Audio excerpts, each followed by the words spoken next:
Ever wondered how your brain remembers your first day of school, yet sometimes forgets where you put your keys? What if I told you memory isn't just storing files, but an active, dynamic construction happening right in your head? Today, we're unraveling the fascinating journey of how our brains capture, process, and solidify experiences into lasting recollections. We'll explore the incredible stages that turn fleeting moments into permanent memories. It all begins with encoding. Your senses constantly gather information: sights, sounds, smells. This raw data enters sensory memory, lasting only a fraction of a second. If you pay attention, it moves into your short-term or working memory, holding about 7 items for 20 to 30 seconds. Think of it as your brain's temporary notepad. Without focus, most simply vanishes. Next is consolidation, transforming fragile short-term memories into stable long-term ones. This largely happens in the hippocampus, a seahorse-shaped structure.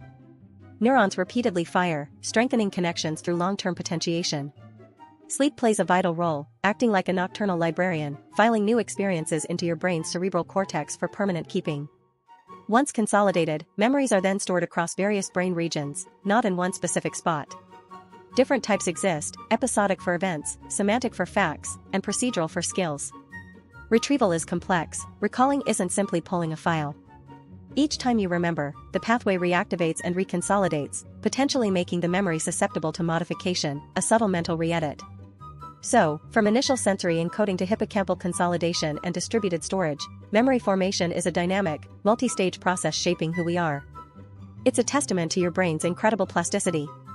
If you found this glimpse into your amazing brain fascinating, please hit that like button, share your insights in the comments, and subscribe for more mind-blowing science.